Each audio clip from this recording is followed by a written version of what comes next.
Well, hello. We're here with Rational Empiricist, or MC, as he likes to call himself. Is that like vitamin C? I guess it could be. Vitamin C is good for y'all. Listening to you is as good as taking vitamin C, as good as eating 2 oranges a day. So, oh, thanks. Yeah. I know my icon looks like an orange, doesn't it? Yeah. So you caught a little video by Sal Cordova. Yep.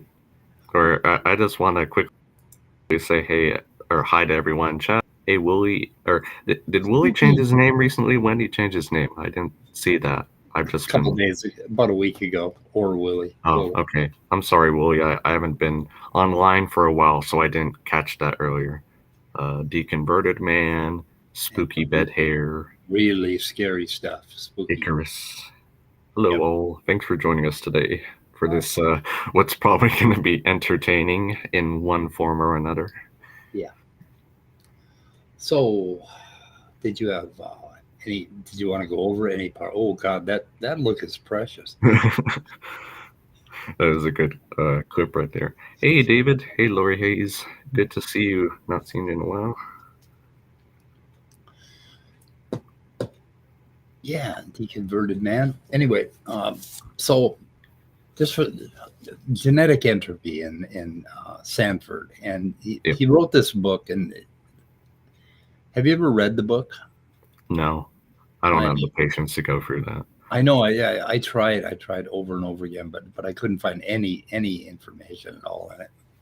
Should probably look at it a little more carefully. But well, I mean, or per the title of this stream, I mean, he does lie about Kimura's work at a few points anyway. So why should I trust anything else he says in the rest of the book? Anything else he says, yeah. So Sal did a video in response to DapperDino calling. Well, at one point he calls him a rotten liar. I guess. He part 2 plays that little clip, Princess Bride. Okay. I'm looking at the transcript, and he's talking about his, and what we're talking, like, there are many different ways to lie, and calling somebody a liar doesn't mean that they purposely lied about, where they were last night or whatever. Sometimes people lie in order to make a convincing argument when they don't have any evidence for their convincing argument. So, Captive Desk has Sal blocked him too. Welcome to the club, Dave. Yep. Sal blocks everybody. Everyone may criticize who the certain extent. Right. I wonder if he's going to block Dapper now. Maybe. Yeah, maybe. Might. I hope not.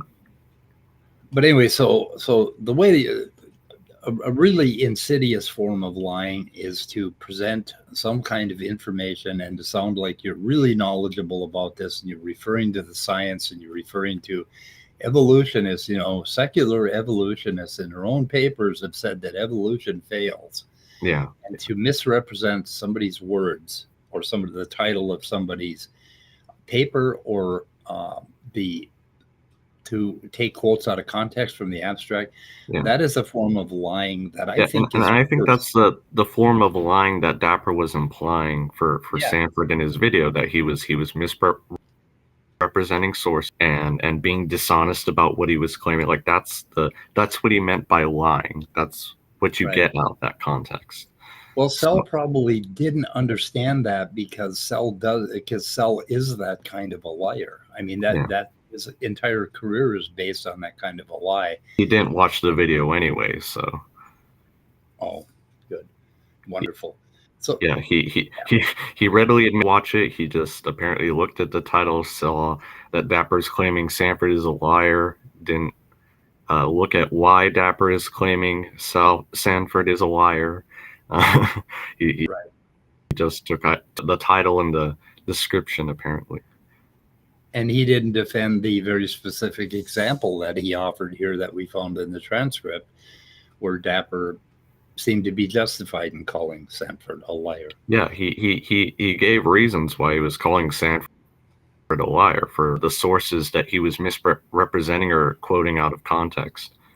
Right. So what Sell should have done is gone to that source and made a good case for why Sanford interpreted it correctly and why Right. he wasn't lying. But apparently he failed to do any of that. He just went on for 30 minutes about he's a good guy. Oh my God, Yeah. he's a good guy. And I mean, I guess when it comes to issues like this, maybe anecdotes may be helpful here, but like in terms of what we're talking about, I don't think Sal's personal anecdotes about this or that of what Sanford. I mean, because Sanford has done legitimate research, and he did invent the gene gun, as Sal has pointed out a few times in the response video he had. But like, that's kind of why are you gonna point that and not address what Dapper was talking about with Sanford to begin with in his video? Like, you're not going to even take the time and effort to comment on what he said and the reasons why he called Sanford a liar. That just seems kind of lazy, to be honest. Yeah, when he talks, Lazy. I pointed out yesterday that when he talks about the gene gun, he always points out that it's in the Smithsonian, it's in a museum. Yeah. It's that old. The research and the work he did is that that long ago that it's in a museum. So real cutting edge there. So well, I mean, granted, like there's some old things that we still use today, so that's not necessarily a point against them. But yeah, I don't think the gene gun is one of them. I'm not sure if they still use it or not. Yeah, I'm not sure either, but I'm just gonna be charitable as I can here. So Captive Desk has a video with Cell. Let's see here. I think it's also interesting to note that apparently Sal's standard of finding out if someone is lying or not, he like said this a few times in the video actually, that unless heard or saw Sanford talking to someone, perhaps Sal himself, that he knew that X was false, but he was going to purposefully popularize that falsehood. Then Dapper can't possibly prove that Sanford is lying. Well, yeah, I don't think you need to prove that he's lying. I think there is a lot of circumstantial evidence to show that he's either being intellectually dishonest, I think that much is clear, or he's some offshoot of that, I guess. Did you watch Captive Death's little bit on Delia Knox and the healing miracle or whatever? He did a really good video on that. Oh no, when was that? That was a couple of weeks ago. Oh, okay. It's right here. I'll put it in the description again. Okay. But basically, they were going on about this woman who was miraculously healed in one of those religious healing things. Okay. And then Dave from Captive Death went on and did just a wonderful expose of that whole thing. And rather than healing, it turned out to be 28 years of hard work and physical therapy that enabled her to get up out of that wheelchair. And they wheeled her in a wheelchair like she was totally immobile, right? And then all of a sudden she stands up, and when, I mean, that is lying, right? I mean, that is, and it's lying for money because they collect money in a big collection plate, and Oh, really? website, yeah. And then they went on and they kind of made a business of it, running around and lying about this miracle. And God, and Sel and Rebecca were talking about it like apparently they didn't even check their facts at all on this case. Oh, color me surprised. Yeah, surely Sal would check everything that he says. Right. Everybody needs to watch that video because when you hear about miracles, just dig a little bit deeper. Like one of them that really kills me is Cell's miracle blind girl, that the astronaut saw healed or whatever. Yeah. And you go ahead and Google that, and there's absolutely no evidence for that at all. The only thing there is one little paragraph in a book that this recovering alcoholic and astronaut, he turned to Christianity, and he wrote a little anecdote about seeing some blind girl healed. And to Cell, that was absolute proof of miracles. So. Let this be a lesson then to everyone. If a personal anecdote or story or whatnot sounds too good to be true, it probably is, and you need to fact check it. Look it up. Yeah, let me get this linked first. And got some new faces in chat. Hey, Carol. Hey, sorry if I'm mispronouncing it. Coliseum 789. That isn't Coliseum from Rational Skepticism, is it? I don't know. But it's Coliseum 789. Coliseum. Oh, my bad. Or Colossia 789. But Coliseum was a really just wonderful researcher on rational skepticism.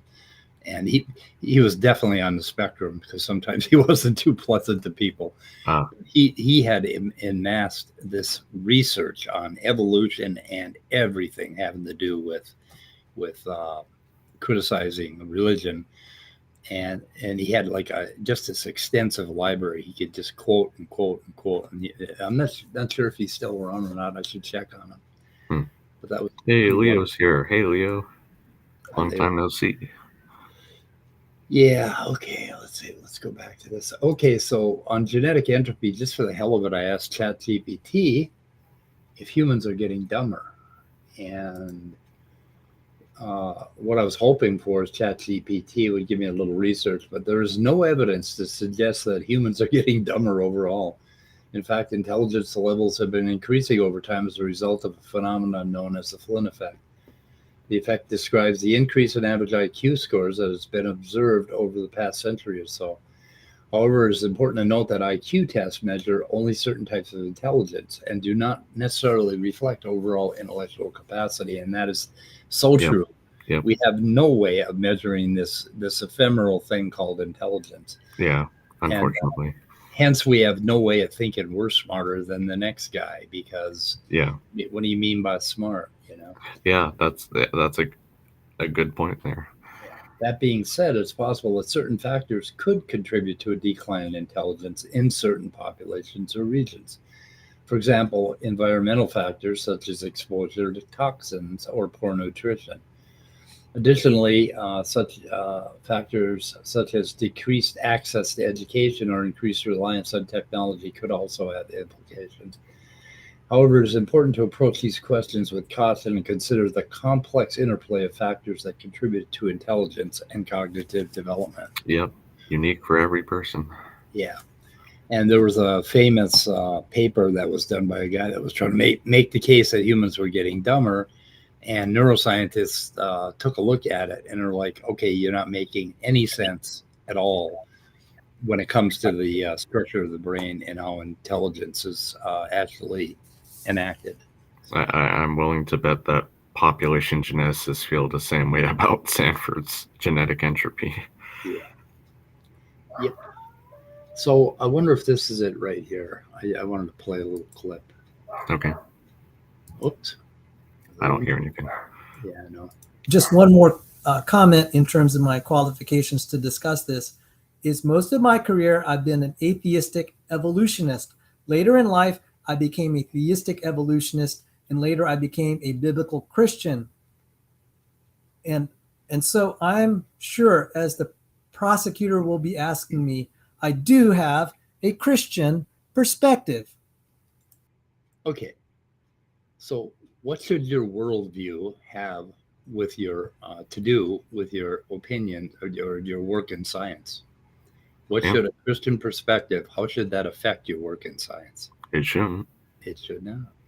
And that's what the whole trial was about. I linked this transcript. I got it off Cell's page here. I'm not sure if he linked it, but it's that, I believe it's that Kansas trial Kansas trial. Yeah, that sounds right. Yeah. Anyway, And so Sanford had to point that out. And then the fact that he called himself an atheistic evolutionist and now he's not indicates that he has completely gone off the rails. He has nothing to say to us about evolution or genetics that we should listen to. Just that comment alone. Yeah. I'm not an atheistic evolutionist. I mean, yeah. Is there really, you can have evolutionists that are theistic, like as he clearly points out there. My whole job in learning about evolution is being skeptical in that I dig and dig for how something happened. Yeah. And if I were not skeptical, if I were atheist or atheistic evolutionist, I would just say, "Oh, it's true," and that's all I need because my Bible says so. Yeah. Which is what he's doing. So he kind of shows his colors right there. The fact that he had to bring that up, and he shouldn't have brought that up at all in the trial. He should have just talked about, brought some science. That's the only clip I had. Yeah. I actually just want to point out one of the comments on Sal's video here, actually, if you want to scroll down. Oh, he's got. Hey. Scroll down. On the comment section.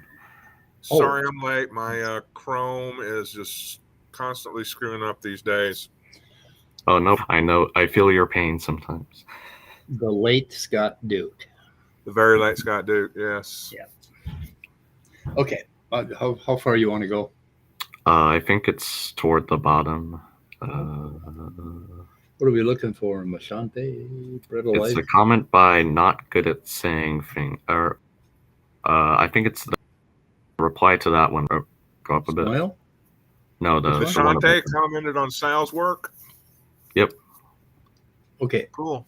Because he responded, quote unquote, to DapperDino's video. Mm-hmm. What am I looking for exactly? Skeletor? Go up a little bit. Okay. The reply to that one right there, I think. I can't see where you're pointing, Andrew. Yeah, the reply to Deviant Outcast comment. Deviant Outcast. Yeah. Okay. Thank you. Thank you. Okay, and then I want to. If you're pointing at the screen, you understand that I can't see you. right. I'm sorry. Okay, thank you. Okay. So not good at naming things here. Can you expand the whole comment? Please, too long. So I just want to read it because this guy is supposedly a particle physicist. So I think he's knowledgeable on the kind of scientific discourse in any particular field, because Sal's whole in this video is that calling him a liar is unethical. It's not scientific behavior and whatnot. But as Not Good at Naming Things says, and as other scientists will point out, quote, "As a scientist, I can let you know that scientists' internal debates can be far harsher than anything DapperDino has ever said. I witnessed a shouting fight at a national lab in my first weeks there due to an honest disagreement. Yes, it was startling. People who spend their life seeking truth tend to care deeply about truth. They tend to be outraged at anyone who is actively working to lead people away from truth like Sanford is."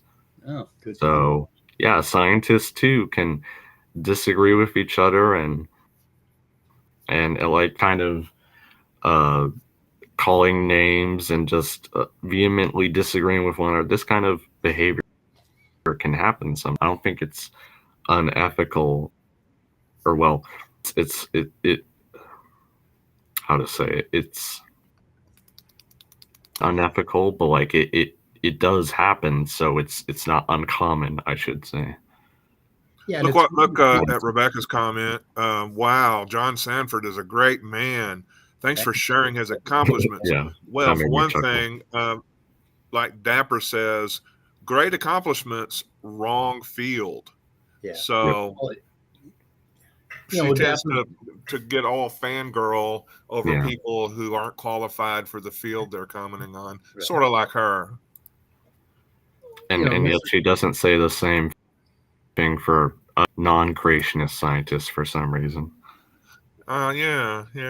Kind of suspicious.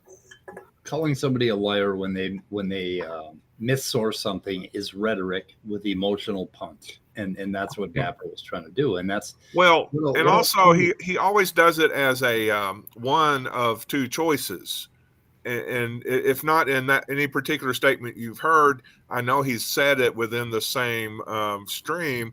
He's either incompetent or a liar. Yeah. So pick one, but if that, since that's not his subject area, maybe he's incompetent. But if you don't like incompetent, you can always go with liar. But it has to be one of those. But Sell is really good at calling out what's unethical. But suppose you had somebody who was a alcoholic who was sober for 16 years, and you called him a drug addict who burned his mind, or a high school dropout and drug addict who burned his mind out on drugs and alcohol. What if you did that? Would that be unethical, Sal? Or what if you went after him about something that happened to one of his children, and you started calling him out on that? Would that be unethical? I don't know. No, because Jesus. Because he is for Jesus, yes. Yeah. Jesus. Yep. And I'm a high school dropout who's been to a lot of college classes. Jesus makes all of your petty, emotional, weak outbursts okay. And college education. I want to read Skeletor 9001. It doesn't seem like you're responding to a video. It seems more like you're just reacting to a title. Yep. If you want to do a response video, you should probably respond to the content of the video instead of addressing any of the claims made in the video. He's going to get banned. You're supposedly responding to. You're just showing that Sanford is smart and a good guy. I'm not saying he isn't, but just because someone is good in one regard doesn't mean they're flawless in all regards. Yep, so true. Someone can be intelligent and generous and solve world hunger, etc., and still tell lies. You should be addressing the actual accusation. Show that he wasn't lying. I trust you could give an actual response and defend your friend if you just tried. But you clearly haven't. This isn't a response video. This isn't how response videos are done. Also, it's a title on a YouTube video. These are meant to be provocative and sensational. Don't take it so seriously. Well said, Skeletor. Well said. Very, very well said. Thank you. Anyway. Yeah, probably half of these comments are going to get blocked because they pretty much say the same thing there. Yeah, it'd be interesting to check back and see if that comment is still there after. Yeah, we'll have to check back. After a while. Let me capture it just in case. Zoom. That must be one of the newer comments. I don't know if I saw that before. So. By the way, Dr. Joel Duff has been doing some really just wonderful good stuff. Paper reviews or whatever. He's talked against creationism, and he's analyzed creationism and trends there and everything. But today he did a really good one, just a paper about paleo reptiles, paleo trace fossils. In other words, analyzing the outlines of prehistoric creatures in river beds and lake beds and things like that, where they leave behind like footprints, drag marks, and things like that. Burrows. It's just really fun to think about because it really makes the past come alive when you see traces of them. Yeah. It indicates behavior you wouldn't otherwise get with just body fossils. Yeah. So everybody go and fun fact, fossil feces, aka coprolites, are technically trace fossils. Yeah. So, sorry, I was just saying, everybody go over to Joel Duff's channel, which is at Joel Duff, and just pick one of his more recent videos, and you'll enjoy it. Yes, I hate Dr. Joel Duff because he is so good at videos, and I hate that personally. You envy him. I guess I envy him. Yes. Yep. I hate that. I asked ChatGPT if the human genome is crumbling. There is no scientific evidence to suggest. Spooky Dead Hair asks a very good chat here. If you want to highlight it. Spooky. What does Goodell? Oh, yeah, Goodell. let me look it up. Me and Scott have the cool. book. We have the annotated Goodell book. How Oh, far did that's you get in that? Did you try reading that, Scott? Or did you get distracted again? I started reading it, got sidetracked and everything, but I'm going to go back to it and I'm going to force myself to read through the thing. It's annotated, which is good, but it's still not the easiest concepts in the world to understand. What episode are you on of the morning show? I started episode 2, but I was getting tired, so I went to an action movie, a werewolf movie or something. I can't remember what. It was one of those late night. I can't remember what movie I watched. Kind of movies. It was entertaining, but no. The morning show. The first episode of most series, you just kind of take with a grain of salt, right? Because they're still working through things to they haven't quite got the chemistry down between certain actors, and then the opening story may or may not click. A lot of times it'll click because they work so hard on that story, on that opening plot. But yeah, it's got the best opening episode I have ever seen in what for me is a new series, because I hadn't seen it before. So yeah, it's worth watching it. And I tell you what, I just love Reese Witherspoon. She is so adorable. Yep. So the subject is sexual abuse in the workplace, and particularly corporations and corporate structure. And the opening episode is probably the softest, weakest one of all. And as it goes, it builds. In an episode 8, 9, or 10, they punch me in the gut with the reality of what it's really like to be in that situation where you have been compromised by a higher up sexually basically sexual assault is what it is, even though it doesn't seem like sexual assault when it's happening. And it just packs a punch. They must have won an Emmy for that, right? I mean, my God, that was from 2021, I think, is when it was done. And I had not heard about it, which blows me away. But I think it's really worth watching because, particularly for men who don't often realize what that might feel like, it gives you a really good idea of what it feels like. Was this a movie? No, it's a series. The second season kind of wanders around. I'm not sure where they're going with the second season, but the first season is a masterpiece in explaining what all that is. And I think it's worth watching just so we're aware of that kind of a thing. So it hit me, man. It was just like, holy shit, where's this going? What's happening? And Yep. So I had myself neutered shortly after. So yesterday I is a little going to a different topic, but I think we've kind of driven the point home with Sal and Sanford here. I mentioned yesterday that I was in a bit of a limestone craze recently, trying to figure out all the different types of limestone and what it's got to do with young Earth creationism and the global flood, for example. And I think it really started. I don't know the specific video, but I don't even know if Standing for Truth even says this anymore nowadays, because, well, they don't talk about limestone very much anyway, unless they have to for obvious reasons. But I think he claimed that limestone could be reproduced in a global flood by flume experiments that have been done. Yep. And that kind of got me started. Okay, what are the different conditions under which different types of limestone can form? And it turns out, and I was actually kind of surprised by this and fascinated by this. Limestone can actually form in a wide variety of depositional environments. Now, usually it does occur or get deposited in shallow warm waters along the continental shelves. You can kind of think of reef building environments, basically.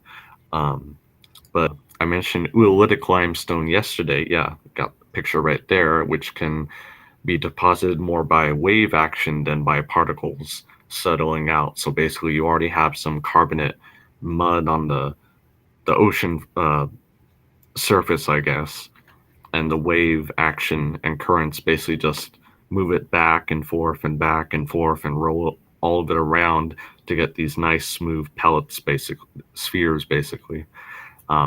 So yeah, that's one type of more high energy limestone you can get than just it precipitating out. And people have actually known about this for several decades now. So I think when creationists claim that we still cling to strict uniformitarianism and everything happens slowly and gradually like that under calm water conditions or whatnot, especially for limestone, like that simply isn't true. Like we know and can observe today even the different conditions it can form, and we can tell those apart. So anyway, that's just what I've been looking into recently. Didn't mean to go off on a tangent there. Yeah, let's see, where did I read that? The size of the oolites reflect the time that they were exposed to the water before they were covered with later sediment. And what they do in their minds when they think about the flood is they think, oh, well, these things have to be sloshed around quite a bit before they're rounded like that, before they're laid down in these beds, Right. and then later cemented together. And they have all of this, like they've sped up the world so that they think the flood was so dramatic. It had it was capable of doing everything really fast. You know, it could just throw these rocks around back and forth and round them out, and yet somehow not mix them up with other stuff. Yeah. Well, because like they commonly say like, oh, time is the evolutionist savior. They need time, more time for everything. But yeah, like these processes do take time. Like you're not going to get it all in a single year or even 1,000 years for that matter.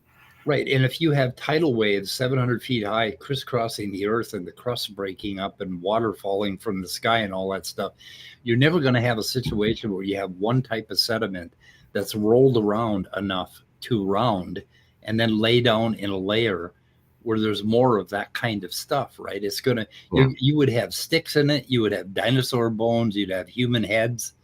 I mean, you know, you'd have everything all together. Oh, no. See, the flood was so perfect, and it was just that it formed these nice layers, lithographically separated layers, and it was all just yeah. But I mean, you know, you can imagine, you know, some scenario where anything could happen, I guess, and that's what they keep doing over and over again. For everything you throw at them, they've got a flood story. And like the first flood story that I watched when I got into the YouTube community was a 700-foot tsunamis flowing across every continent and going back and forth, right, sloshing around. And I'm thinking, okay, how did we get some nice fine sedimentary layers in that?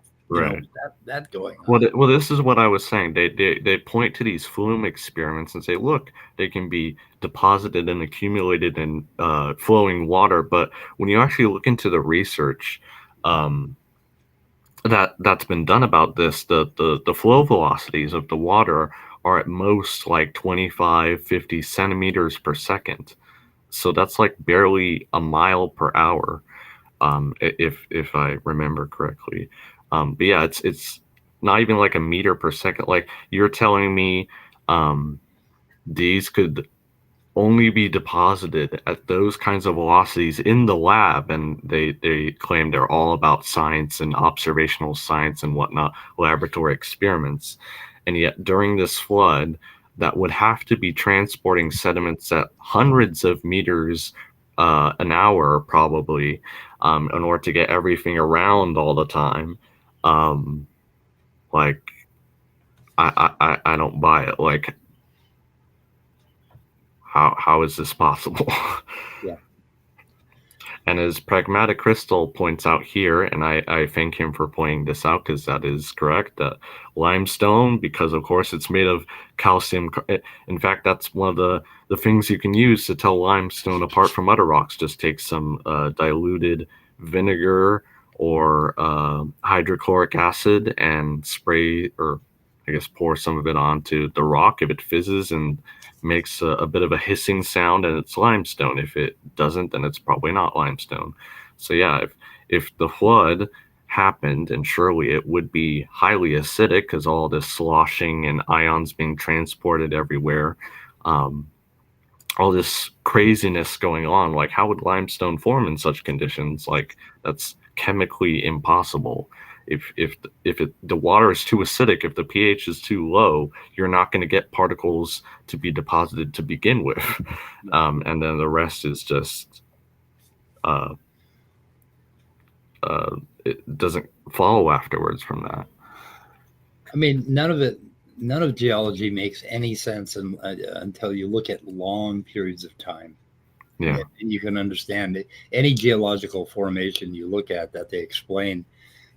They'll talk about just eons of changes and intrusions and this happening and that happening and sedimentation and then metamorphosis and all of that. And if you look at the physics of all that stuff, it's really impressive physics. Yeah, the heat problem. Yeah. Well, or as vegetative state likes to say, God deacidified the water. Well, I guess that does solve everything, doesn't it? Yep. Yeah, they could always invoke a miracle if they want to, because that's the way their science works. And if you're, but if you're an atheistic evolutionist, you don't get to do that. Yeah, you kind of have to pick and choose here, because on the one hand you need miracles, but on the other hand it's supposed to be creation science. So, bit of between a rock and a hard place here. Their entire shtick. Oh God! Now I lost my train of thought. I'm sorry. I'll get it back. Just go on. Hey, Gur's here. Hey, Gur. Hey, Gur. Gur, what you doing? Nerdy Rodent's gonna invoke fingers. That's a nice little callback. Their entire shtick is based on a misunderstanding of methodological naturalism. And the idea behind how science is done, and they frequently, like at any point, they can invoke miracles, they can shorten time, they can imagine things or whatever. None of it has anything to do with how we figure things out with methodological naturalism. Because we're just assuming that it takes long periods of time, or that it happens at the rates we observe today. Like that's just an assumption. Yeah, the idea behind any geological formation, when you look at it, is to apply methodological naturalism and try to figure out how that thing came to be. And then you start to look at the evidence and you start doing tests about what can happen. Yeah. And you slowly narrow it down, and then you come up with the very best narrative you can about what probably happened. And I mean, I think the axiom that the laws of physics don't significantly change over long periods, or well, I guess long depending on your worldview here, but over long periods of time, I think that's a reasonable axiom. I don't know about you guys. Yeah, the international. Apparently, creationists would think not. The internationally recognized streamer Gur Zinc Fingers. Anyway. Wow, he's behind all that. He's behind all that. Yeah. I'll tell you what, Grow Streams, Sal just loves you. Yep, he do. In fact, it's kind of an unhealthy obsession, if you ask me. Has Sal ever actually commented on one of Gur's videos? I do not know. I think he used to go on once in a while, but I'm not sure if he has lately. Sal has gotten very careful about who he hangs out with and who he allows in his chat and his comment section. Yeah. Too much disconfirming information. Right. He finds that it helps his narrative if he's really careful. And then if he does end up with somebody who takes him on one of his streams, he just conveniently has to go to a meeting at 9. Wait, did that actually happen one time? Yeah, with Chris Thompson, Dr. Chris Thompson. He was kind of narrowing them down on one point, and then all of a sudden Sal had to get out of there and go to a meeting at At 9:30. 9 o'clock at night. Yeah. Oh, I got a meeting here. 9 o'clock. Yeah. Yeah, I got an interview or job interview or something. I don't know what the hell. Job, and doesn't he already have a job? I don't think he does right now. I don't think he has a job. No. Okay. He hasn't mentioned any kind of job that he has. I know he's trying to become a PhD student in what does he call it? Photonics. Oh, right. Photonics. I haven't heard of that one, but I guess maybe there is such a thing. At least they're not talking about cosmology stuff anyway nowadays. It seems like they've They run out. run out of stuff on that apparently. Oh my goodness! Thank goodness. Thank God. Oh really? He might be angling to get employed by AIG. House of Reason says. Yeah, That would be Well, interesting to say the he's least. been angling for that for a long time. So According to Wikipedia, photonics is a branch of optics that involves the application of generation, detection, and manipulation of light in the form of photons through emission, blah, blah, blah. So, blah, blah, blah. That's not a bad field to get into, to be honest. Photonics is the physical science of light waves. So it deals with the science behind the generation, detection, manipulation of light. So basically, he basically wants to get a PhD so he can say, according to my theory, So you can lie about it. light gets tired. Yeah. He wants Or to lie probably. about it. Yeah. We'll get a PhD in one area and then only ever comment on other academic disciplines. That seems to be the AIG way, the John Sanford way. Yeah. Is he associated with AIG or CMI? I forget. I don't know. Let's see, John Sanford. Or is he an independent creationist at this point? I don't know. I know he's had some health problems, so he may be just retired. Let me see here. The official website. Ooh, he has an official website? Oh. John Sanford. No, that's somebody else. That's a different author. Oh, let's see. Sanford seems like a really nice guy. Yeah. He's a real gentle man. American genius. Let's see. What is he? He is known for advocacy of pseudoscience of intelligent design. We just say that right on the wiki. Yeah. Yeah, that's what you get from the wiki. I mean, if you go into that stuff, like, I mean, people are gonna call you on that. So. Oh, he was educated just down the road from me at the University of Minnesota. Oh. There you go. I wonder if there are people there that know him and remember him. I bet they do. Well, yeah, maybe a few years late though. That might have forgotten him mostly. Yeah. Well, there's a lot of guys that have been there for 30 years. So 30, 40 years. Nerdy Rodent says loads photon torpedoes. Don't you mean proton torpedoes? Wink, wink. I didn't see that one. Loads. It's funny how Star Wars and Star Trek probably copied off each other a little bit. Yeah. Here and there, or some aspects or whatnot. Yep. Oh, so I was at the Best Buy mini bar this morning.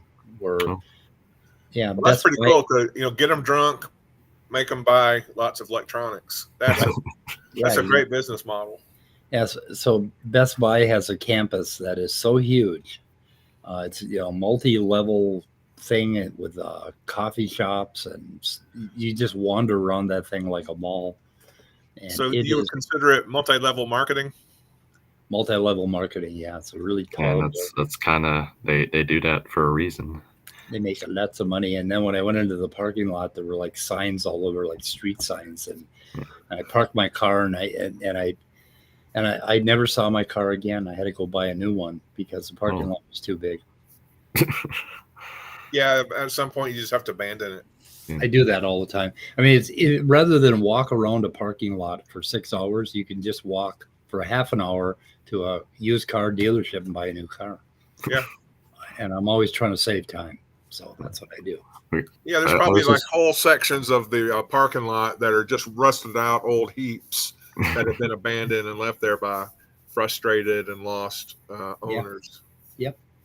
It's funny how you mentioned the mall there. That kind of reminds me of how they, like, we don't usually think about this, but like they specifically put those chip bags and candy bars and whatnot near the what do you call them? Why am I blanking out on this for some reason? The cash register. Oh yeah. Around there, basically, they do that for a reason because they know you're gonna look at that and say, "Oh, look, chips, look, candy, Hershey's, whatnot," and you're gonna pick up one of them. So they do these things for a reason because it works. Yep. Should we? You want to open it up and see if anyone else wants to join? We had an active shooter at the mall, not a shooter, but a gun waiver at the Mall of America yesterday. At some, they have like a huge tent where they do Cirque du Soleil, and if I'm pronouncing that right, and they had some kind of circus there, and there was a guy waving a gun around, so they shut the whole thing down. But apparently, his intention was to go in and shoot people, and they managed to disarm him, and I think nobody got killed. So that's good. We've had an active shooter situation at the Mall of America about once a month now. Yeah. It's just getting ridiculous everywhere. Hopefully that scenario happens more often so no one else gets hurt. Yeah, the police are. I think they're getting better at some of the tactics. Responses, yeah. Here's our Mall of America. Here we go. It's pretty. It's pretty big. Pretty big. Got a star in front of it. Yeah, I don't know what that star is. I'm not entirely sure. I think that's the north entrance. Nerdy rodents being blasphemous. Of course, he's from some foreign country, so they don't think right like us Americans. Yeah. I'm just kidding. Would you take me in? Would you buy me a ticket on an airplane to come to your country?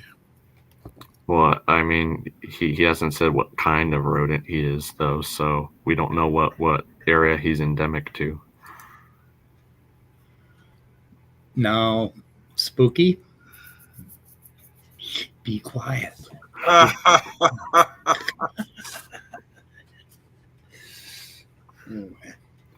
Speed secretly has a tree in his backyard that literally grows money each day. Yeah.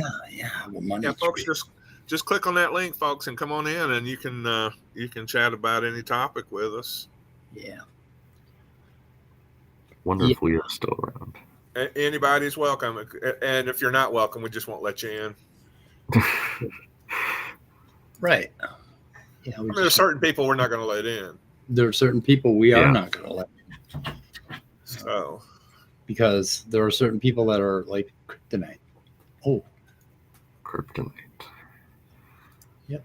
And wonder where they got that concept from. Like, did they actually get it from the element Krypton, or did the element Krypton name come from kryptonite? I don't know what the story behind that.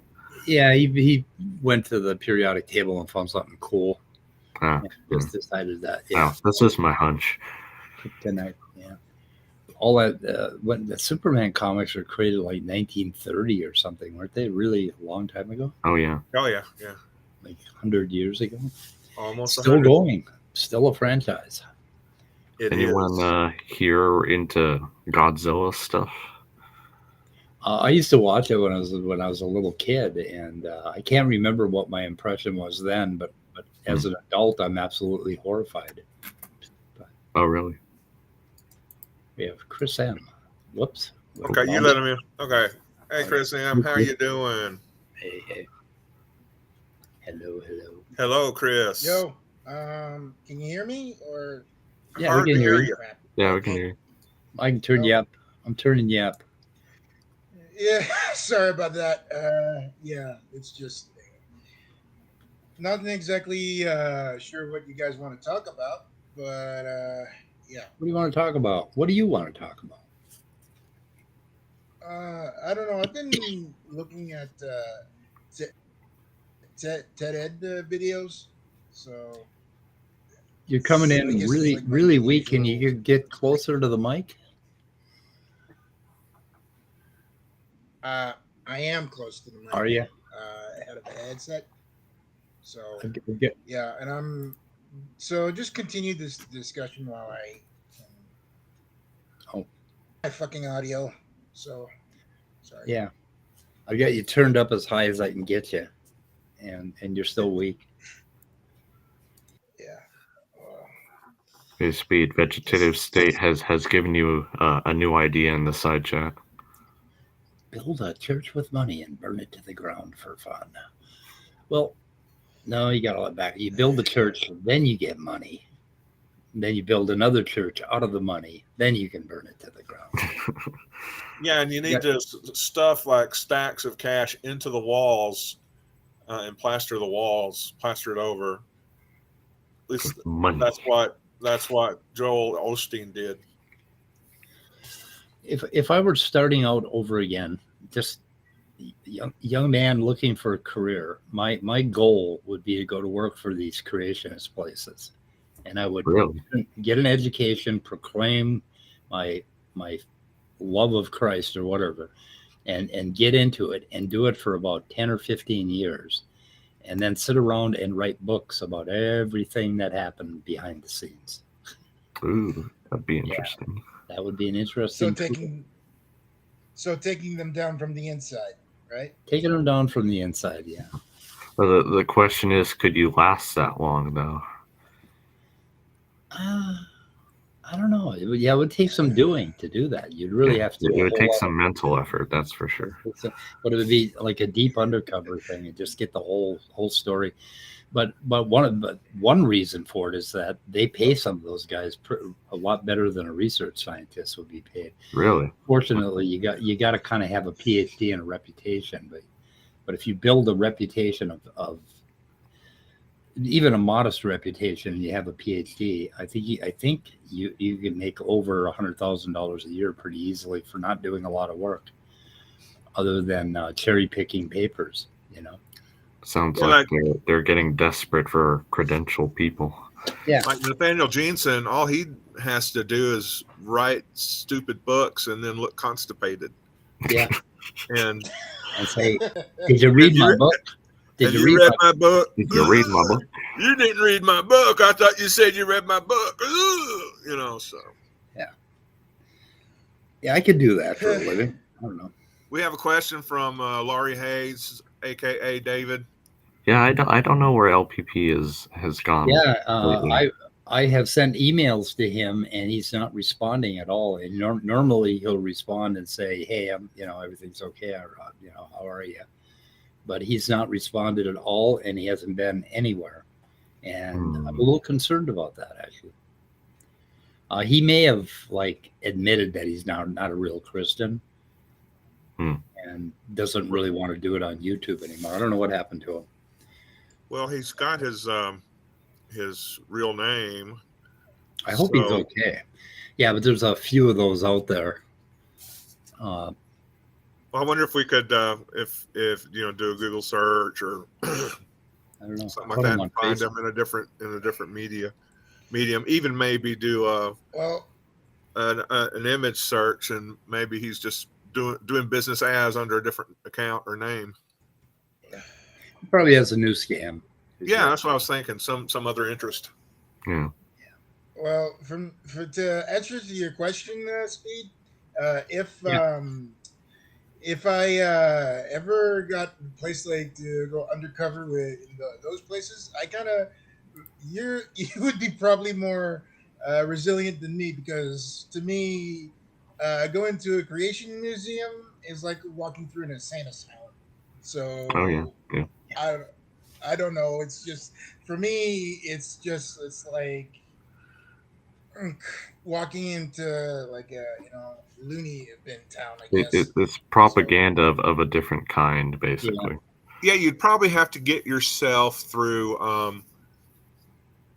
that by like saying affirming things, affirming reality, Yeah. like learn just enough Greek or Hebrew to be able to recite this is fucking batshit, in Hebrew say. Or Yeah. just go around, this is fucking batshit, this is science is real science is better than this, blah blah.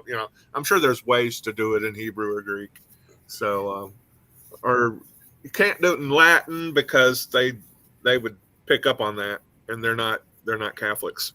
Oh So gosh, I just imagine, what if there was like a 1984 style society, but it revolved around creationism? That would be horrifying. that's what they're going for. Yeah, that's what they're That's trying to what they're do. after. So I went Shit. deep undercover on. Anyway. I belonged to a forum called Rational Skepticism, and there were these guys that were coming over from a Christian forum, a creationist forum, and they were talking about evolution, and they wouldn't allow you on the forum unless you were a Christian. So I pretended I was a Christian, and for a long time I was posting back and forth, and I was an old Earth creationist, and I was sort of trying to get their impression of what was wrong with that, but I had to pretend I was a Christian. And that after having done that for 3 months and faked being a Christian, I went to bed one night, and I had one of those things where you kind of feel like you're falling off a cliff and you wake up, and I had this weird sense that there was something above my bed. And later on I thought, was it Jesus? And it was, and so I quickly got up and I resigned from the forum, and I never went back, because I realized that by pretending that I'm really good at immersing myself in another person's way of thinking, and by pretending I was actually starting to screw my mind up. So I ran out of there like, wow, it was a scary experience. Yeah, that's what I was thinking. If you were to work for AIG, you'd have to experience that too, probably. Yeah, but then I thought about it, and I thought, if I were a believer, I would have taken that weird experience that I had, this feeling that something was above me, Would have ran with it. Right? And I would have ran with it, and I would have said, and I would have started telling people, just like James Tour was the one that says Jesus was standing there, right? He was right there in the room with them. And it's like, because you can get weird feelings, particularly when you're falling asleep and you start dreaming and you wake up suddenly. And you can have these weird experiences about It could be you were kind of dealing with the guilt of being inauthentic with. No, I didn't give a shit about that at all. I was. Never mind. I'm gonna go do the laundry real quick. Okay, I wasn't doing it for any nefarious purpose. I just wanted to get their opinion, and I wanted them to believe that I was a Christian and they could talk to me, and I believed that God created the earth, or created everything over 13 billion years, and they didn't, and I wanted to hear why they didn't, because this was when I didn't know a lot about creationism back then, and I just wanted to talk to them. So I mean, I didn't do anything mean. I didn't troll them. I didn't misbehave, or there was nothing nefarious. I just wanted to. I just wanted them to accept me, and that was the only way they'd let me into the forum, is if I pretended to be a believer. That reminds me of the good old. Sorry, go ahead. No, you go first, Andrew. Yeah, that reminds me of like probably a year ago, maybe 2 years ago. I can't even remember now. When I first entered this community, how naive I was, probably, that I could actually have a rational discussion with them in the YouTube side chat. That kind of reminds me of that a little bit. Yep. And then you get frustrated, and then sometimes I get mean, and then I think, oh God, I don't want to be like that, and then I go back the other way, and then I talk to him for 5 minutes, and I'm mean again, and it's like, oh yeah, it's the same thing here, for sure. Yeah, really hard. Yeah. Well, for me, most of my outside of probably because for me, I'm not exactly I just kind of bounce around cliques, I guess. That's how I've always been that way. Is that basically I'm for probably Christian for Christian channel, I am legitimate a troll. However, I try to just be a somebody that is just trying to make them think about their you know their positions Yeah. and stuff like that. And no, it doesn't always work, but still. But I also come as in a bit more combative because that's how I am. And it's like Sean Sean McDowell posted a video about the like trans issue and all that kind of crap with Yeah. like if it's within the scriptures and like that, and I'm like, okay, live and let live. People don't need to think about it too much. And then I got basically Yeah. like a reply at saying, "Oh, if you were a parent, you want to have you thinking those thoughts." And I basically shoot back and said, "Who the fuck are you?" To sorry if I'm cussing. Yeah. Anyway, who the fuck are you? Tell me that just because I am like a celibate, single, and I don't have a kid, that I cannot like endure, like I cannot like have empathy for somebody that doesn't really have the same point of view, I guess. Right. Well, Yeah. than me. So and I kind of reiterate a talking point from Bo of the Fifth Column about what he said on the subject. That if you're willing to shun your own flesh and shun, abuse, any that type of thing from your own blood, how does that make you tell you about your own character about that? Yeah. Because you like if that quote unquote problem comes at your door, you wouldn't like your whole paradigm would be like, oh, but with cognitive dissonance style of, well, I don't like what this religious textbook does. You know, he's mi familia, that type of thing. So I don't know what to do. And then is the answer is either you let those superstitions go, or and you basically yourself. But anyway, Yep. sorry for that. That kind of Yeah. yeah, it kind of reminds me of or how creationists or maybe just Christians in general saying, well, if you're not Christian, you can't be empathetic, you can't be moral or just in any way because you're a sinning atheist and whatnot. That kind of reminds me of that a little bit. Yeah. Fuck. And and it's like and again, it's the whole paradigm of like religious families, but it's just for me as a Canadian versus American. I find it that religious Americans, for the most part, are cuckoo for Cocoa Puffs more than, or at least in public, than Canadian families. And I'm sorry if I'm doing an overgeneralization, but here's some part of my type of experience on how I see that kind of stuff. And again, that probably can be colored by them, some of them being more vocal than others. But yeah, that I would suspect that's true for at least a good portion of it. Maybe not all, but yeah. But it's like it kind of goes like this: proselytizing, evangelizing, in from my background, other than probably the priest, because that's his job, I guess, is considered rude. It's like, and this is kind of accentuated whenever Mormons or Jehovah's Witnesses came into town. Like the whole town where I'm from was like, no, no, no, no, no, no. You don't do that kind of crap over here. Like we don't, It's not that we're running them out of town, but it's like, you just ignore them, that type of thing. And kind they of became inappropriate behavior, basically. pretty inappropriate behavior. And in my own family, we were basically like like quote unquote as progressives for that time, which basically were pro LGBTQ and all that kind of crap. And like I remember, my mom, just because of the uh, the lame game of what 90s kids used to.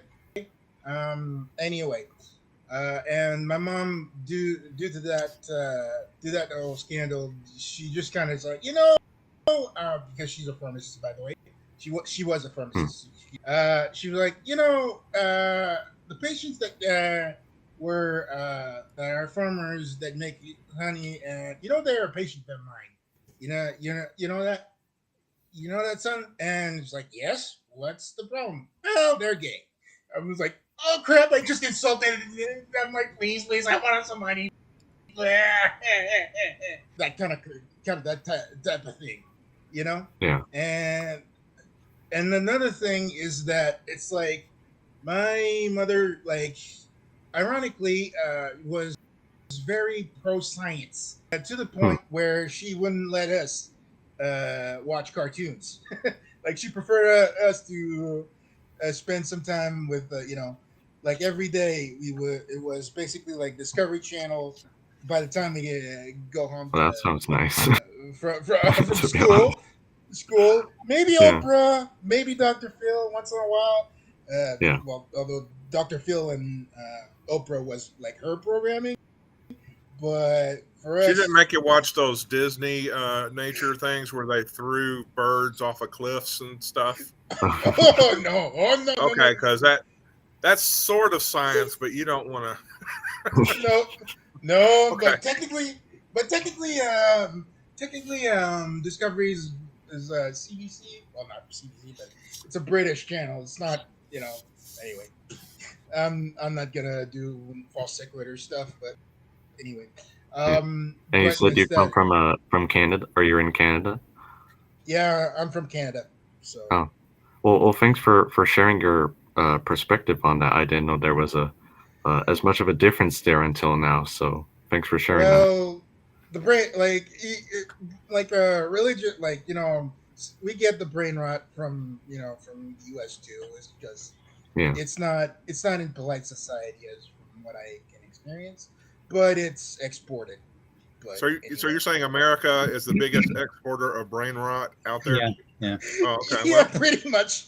I they don't mean, ever he's say that not in the wrong. civics books.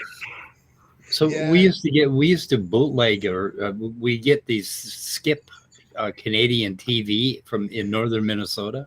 Every now and then we pick up Canadian channels, and they were like, I mean, there was some R-rated shit going on, and there was, I mean, it was like censorship wasn't as bad, and it was very different, the TV.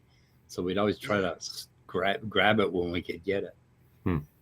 because I lived Yeah. 70 miles from Canada. So Now, Well, I what can't tell you about what's the difference between like the censorship thing, but it was some stuff that what was acceptable in the U.S. wasn't acceptable in Canada, and vice versa, or whatever. Sorry, Scott. I was just asking. One of the things that people used to love to watch here on the PBS stations was the Red Green Show, and I think Yeah. that was Yeah. yeah, all right. that Was good. that really beloved in Canada, or is that just something that Americans got into that just happened to be from Canada? Well, I guess like I knew it. However, I cannot exactly tell you like the outreach of its popularity because at the time I was basically 10, so you know. Yeah. Oh, okay. Yeah. So like I can't exactly give you like a census gauge of like what was the feeling, but it was popular. That I could say as much because comedy and most of the comedy material that usually comedians use, or at least was from that era, and I think it's still prevalent today, is that it was more of a but it was like in relation to something else. I Hmm. guess I can't exactly tell you. But like I said, the Red and Green show, it's basically everything can be fixed with duct tape, basically, or you know. Hmm. That, This is kind of a little off topic, but like I remember I took a history of American, or was it world or I think it was like maybe a combination of the two of the cinema, and like, man, that was an interesting class. I didn't think I would enjoy it as much as I did, but like looking through the history of Yeah. from like European film or old stop motion I love films that stuff. basically, and all the way to today's, all the nuances and the blacklisting and all that, all the way to today. Like, I don't know, that just was really interesting to me. Yeah, I absolutely love that subject. But I learned everything I needed to know about Canada on Trailer Park Boys, the documentary. no. No, well, that's all I know. I mean, we, being northern Minnesota boys, we drove up to the border every now and then, and we looked across, and it was like all we saw was trees and an occasional pissed off moose. So I didn't really think anybody lived up there.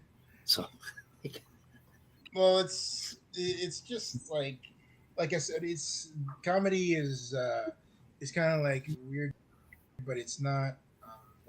For me, in my taste, compared to American humor, is very like the only thing I can dislike is that it's more weirder, Hmm. but the fact is that you don't. At the end of the day, you don't take yourself that too seriously, and Yeah. compared to now, it's as in Dave Chappelle type of stuff. But it's I don't know. It's like I'm not gonna say pretend that we don't have our own problems, and it's Yeah. like poverty still exists. It's like it's just Yeah, that every country, every culture has its pros and cons, I guess. yeah. So we got some of our best comedians from Canada. Oh, yeah. Second City, and a lot of those guys were from Canada. No, I think I'd move to Canada if they would have me, and if it weren't so goddamn cold. I guess there are warmer parts, but I could go look in that. well, it's funny because where I'm from, it's more of it's like a fact of life where you kind of say that snow is like white shit and stuff like that, and um, the cold is like you're always miserable. Yeah. But ironically, is that you wouldn't trade it for the world, or at least in my opinion, is that I wouldn't Yep. trade the cold or the snow for anything else. And that's one of the reasons why when say in 2005 like global warming was like the hot potato um, like topic of does it exist or yes or no, Yeah. still even if it was a debate from the 80s, it's like I could visually like see how much snow that would fall on the ground and how the quote unquote season would basically shift come later. It's like even like this year, um, in Vancouver, they had snow. Well, like snow, but it's like because Vancouver is like a um, how can I explain this? It's like a humid, like temporal climate where it's just enough to be wet, but it's not. It's like comfortable, pretty much. It's like Hmm. it's like our California, I guess, but in a way, but it's not. Is it like But it's just Washington wet. wet or less than that? I can't really give you a comparison, but Okay. it's just but anyway, this winter they were basically deer on the headlights because they had a huge ton of snow, and the city was like panicking. They're like, oh, we don't have enough salt. We don't we're not prepared and all that crap. And even the city, like citizenry in Vancouver like complaining about that, and you kind of like looking at the TV, and we're like, "Welcome to our world," because the wet East Coast is pretty much like you know like 5 feet of bunker snow, like when you put everything on top, when because it accumulates and all Yeah. that stuff, and it's like normal, So even in the Maritimes, usually it's like like every time we have a like the states has a hurricane, they get the tail end of it, and it's like normal weather. Yeah. You know, storm On tempo the winds subject whenever of global because warming, at least it's good to see people waking up more a little bit nowadays, at least. Finally, ugh, kind of finally because take yeah, foot into it. Yeah. yeah, because the thing is that he like from the like 25 onward, it's like it was kind of like accepted, but like down in the states, it was like, oh, we don't really know, blah, blah, blah, blah. So and Yeah. they just kind of stalled everything down, and even hell, even one of the policies that I basically hate with a passion is Reaganism, that basically just halted the whole damn thing. Mm. Because if the world stuck to Jimmy Carter's mandate to have self-reliant, after like the post crash, I think it was the post crash, or anyway, but the initiative of getting off fossil fuels, we would probably like as millennials, uh, we would probably would avoid the whole situation.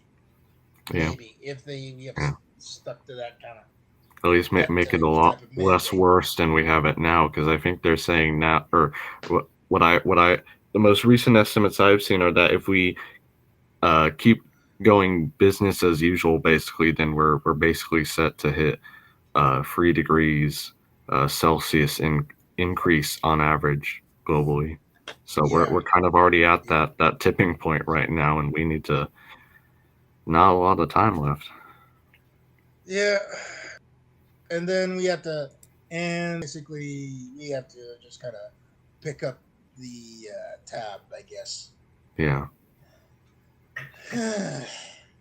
Okay, Sorry, everyone, that's audience. Didn't mean to uh, put on that kind of a moody subject now, but yeah, this is yeah, the and reality we're also living in now. yeah, and another thing before I shut up is that technically in the curriculum like of education, it's like it's not we're not like from what I understand is that it's not allowed to have to like creationism to spread around Yeah, because it's useless. And even if there are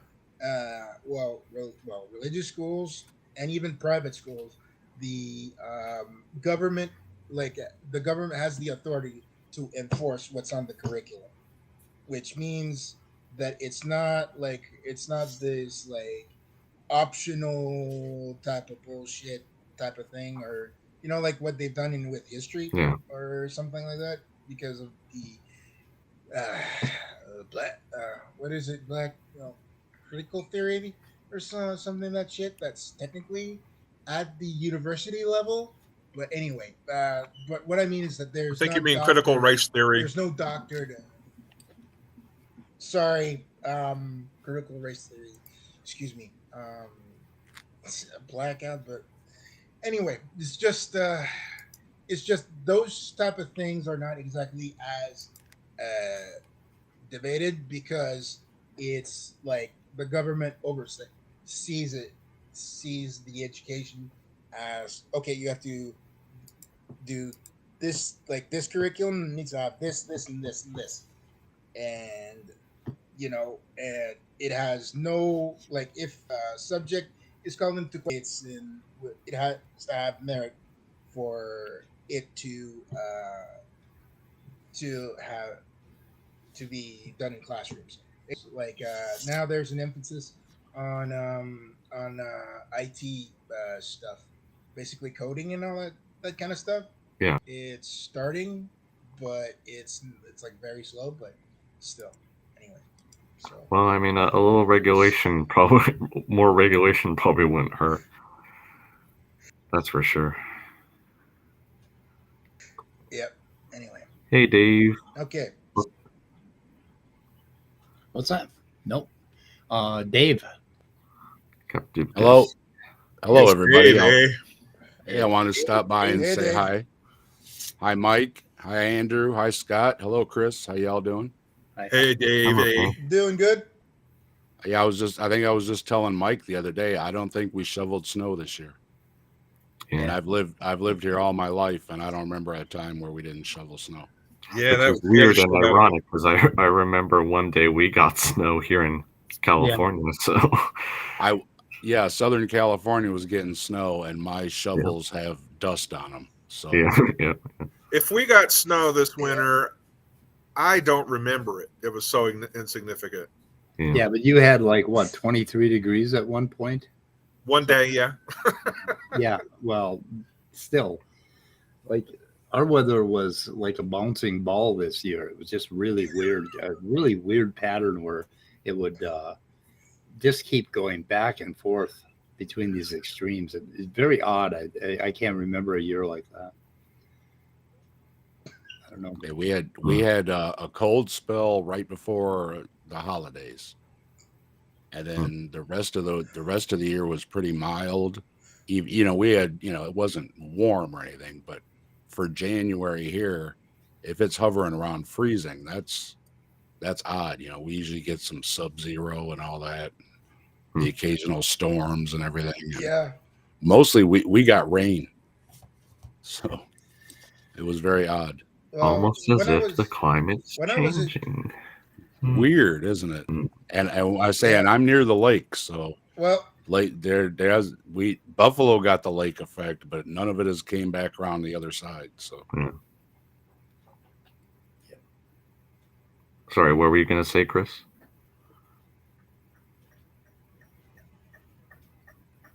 well, hey, and I wanted to come on and plug everybody. Go check out my talk I had with Mike the other day Oh, on yeah, that's secular I saw it. Buddhism. We had a nice talk, and everybody should go check it out. Mike did such a good job. We couldn't find any questions in the chat, so I asked a Yeah, question. right. They were so bored that they. I asked a question, and it was about Mike, not about me. Right. I wanted to know how you felt about something. How could that be about me?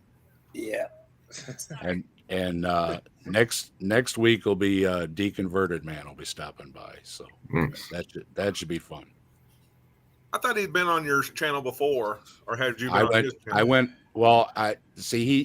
I kind of met him through Gurr, and then he made that kind of a response video to my channel, and I was kind of flattered. I was like, wow, I got like my first response video, and it was the comedy thing of, what's a captive desk? I'm trying to figure out what's the captive desk. It must be a code, and he's clowning around, and I was kind of flattered, So then he said, Well, why don't we do yeah. a talk? So I went on his channel. It's always nice when you get mentions somewhere. Yeah, for what it is, Cool. Yeah. So we're doing the flip. So he's going to come on my channel this time. Real quick, he'll do his story on my channel this time. So the Skeptic had a guest host, I guess you would call it, this past week. He's an English guy that has the check mark for a avatar, but he had a guest presenter this past week who would use a group of atheists, like a picture of Vi LaBianca, a picture of Aaron Ra, several others. And one of the other atheists he used was, a picture of Gurr Stream's avatar, Gromanian. Nice. And that's why I've been just commenting on any side chat I see him in that he's arrived. He's international now. because he's on a British. He was presented among atheists on a British stream. So it's like, man, he's going to be getting the big head. Well, there's Paula, also Paula Gia doesn't know who the hell he is, though. Yeah, that's true. That's true. Who the hell is that Germania fellow? well, I don't know if you know this apologist. His red pen logic. Does that even ring any bells? Yeah. Anyway, he started to review some of the atheist contenders. Like one of them is from Afro Atheist. Yeah, well, Esther. Anyway. Esther's great. Yeah. Anyway, and he just kind of put it on a short, and so I guess at some point they can't ignore us. So yay! But at the same time, it's like even testify, just kind of like sometimes just test my patience as to how his presentation, and also at the same time is like I know that he's like Christian and all that crap, but it's like sometimes I just want to jump in and say, okay, and your logic goes to that how, but you just kind of forget that this is probably bullshit, or something like that, and like every time, so testify just kind of pops my nerves a little bit, but that's just me. Anyway, so. Oh, and Andrew, I've got schematics drawn up for my box too. Oh, That's okay, cool. That's gonna have the land and the sea. Ooh. And we're gonna throw mud. Oh yeah. And You're gonna have a water whole connection, schematic so 3D diagram there. Basically, that'll be cool. I've got it all drawn up, and my son said he thinks we got enough plywood and stuff left over from the project we did to build a box. It'll be like a tray, with the ocean and the land. Ooh, nice. So, I'm excited for when you upload. We're getting it together. We're getting it. We're gonna throw mud from the ocean and see what happens when it hits the shore, because that's supposedly what happens. And then we're going to fill it all up because there's going to be the flood. Right. And I've got a wave paddle, and I've got water from above, and I got fountains from below. So I think I've got everything covered. And we'll see. Well, you definitely piqued my interest. You got to put a stick of dynamite underneath it for when the Earth's crust cracks open. Right, the fountains of the great deep or whatever. I can't do the continental movement at Mach speed or anything, but we're gonna throw mud, and I got a bunch of different kinds of dirt, so we're gonna have a mix and everything. We're gonna get muddy. Cool. So no underwater volcanoes.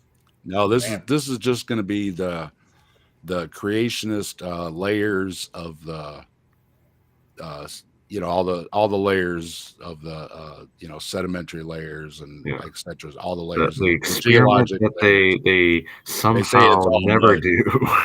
Yeah, they say it's all from you get a limit. They pick a limit, like some kind of bedrock limit. Yeah, the pre-flood, post-flood boundary or something. Mine's going to be plywood, so that'll be the base. So you can't go below that. There'll be like a ramp. The ramp is going to represent the shore, and then somehow the ocean grabbed different handfuls of mud and threw them on the shore, and then each tidal wave picked a different kind of mud and threw it on the shore. Right, and that's how you get all the layers. And then it also gets bent in certain places. So then we're going to try and bend it too. Right. We're gonna see. Okay, you got to get a little lizard, and you got to get the lizard to run in front of the wave, and leave tracks for the tracks. Yeah, leave the tracks so that we can see see how they get fossilized. Yeah, I think I got it covered. I got an ocean, I got land, I got the slope, I got water from above, water from below, a wave board, and some notes on, start out, and then you're going to have the flood, and then it's all going to be stirred up. You're going to throw the mud, and then it's all going to be covered with water, and then the water is going to drain away. So the only thing I'll have to do Yeah. is put a drain in the end so it can drain away. Because it supposedly went all the way across the continents and then it drained away and didn't wash anything out for some reason. Exactly. So that's what that's the end. I'm sure it's all going to wash right back into the ocean again. And then what happened to it all? Seeing how you test that and the results you get, because they for some reason don't want to ever do those kinds of actual experiments. I'm gonna do the hydrological sorting too. I got a pickle jar. Goody. Oh, nice. I got a pickle jar. We're gonna cover that one too. Good. Well, I'm definitely excited for that. So I'm looking forward to when you publish that, because I'm too much of a nerd for all that stuff. Well, the long range says we got about 2 more weeks, and then the season kicks off here. So I'm counting the days. Okay. Okay, I have a topic I need to bring up real quick. Ian's in Russia. Oh, Russia. Yeah. Well, I took drafting classes, so before I do anything, I draw, a top view and a side view, you know what I mean, type thing. So that's how my drawings are. I always do a draftsman's perspective. Same thing when I built my pond, and I mean it's all chicken scratch, but to me, I mean, hey, if you have no idea what you're doing to begin with, you're gonna garbage in, garbage out, basically. So Scott, what did you want to bring up? It's that topic you have on the screen there. I watched. I remember The Abyss from the '80s. I think it was from the '80s, and Ed Harris and some other people. Great science fiction / horror movie. Overnight, I watched like the first half of Leviathan, which is another 1980s deep sea horror movie. I wondered, are there any other 1980s era deep sea horror movies that I'm missing? And I just wondered if people could jog their memories and if they had any other recommendations of that genre. As in horror, no. As in horror, no. But I know the 1,000 Leagues Under the Sea. That's what I was gonna say. Well, don't they get attacked by the giant squid though? So it's kind of sort of horror, I guess. Yeah, I know. But that came from the '60s, and it was actually a successful Disney movie. Well, they did a remake. Wasn't it like the '50s? I remember watching it when I was really young. Well, yeah, it did have Kirk Douglas, and he was pretty young. Yeah, is Kirk Douglas still alive? I don't think so anymore, but I could be wrong. He was like 103 or something when he died, wasn't he? Like, wow. Did you know they actually had an original or a different original take for that giant squid attack scene where you could see it in like bright light, and it looked a lot more goofy looking, obviously. Yeah. So they kind of changed it to the one in the actual movie. Yeah, I think Kirk just recently passed. Yeah, 2020. Oh. Yeah. Oh, here's Deep Star Six. He was in a wheelchair and stuff for a while. He lived to a good he still did a little acting after his stroke, even. So and he had a stroke like 20 or 30 years before he died. There are plenty of acting opportunities if people are writing this, scripts about families with elderly parents and things that could involve a stroke survivor. Yeah. He was 103 when he died. Wow. Yeah. Yep. Wow. I just told my wife earlier, I was like, if you make it into your 90s, you should be able to do whatever you want to do. Oh, yeah. Yeah. People say, oh, you should take care of yourself. You're in your 90s. It's like, forget that. If you make it to your 90s, it should be a free-for-all. You can walk in any place you want, just, gorge or whatever you want to do. Sure, it's on the house. Have at it. Pork chop flavored donuts. Yeah, well, my grandmother died in January, and she was 88. Oh, sorry to hear that. Yeah, well, it's not something that it's like at this point, like that, like 80 is like probably the standard, like age range probably for. Yeah. people like are gonna kick the can, but it's just basically I think the reason why people are obsessed about going for 100 and all that kind of crap is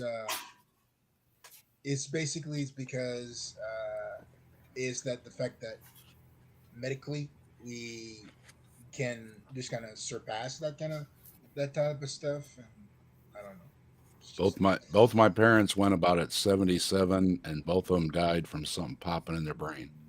So Oh, I could go in worse ways. So I was told when I was young that my great grandmother lived to 106 and Oh, died wow. in 1950 something.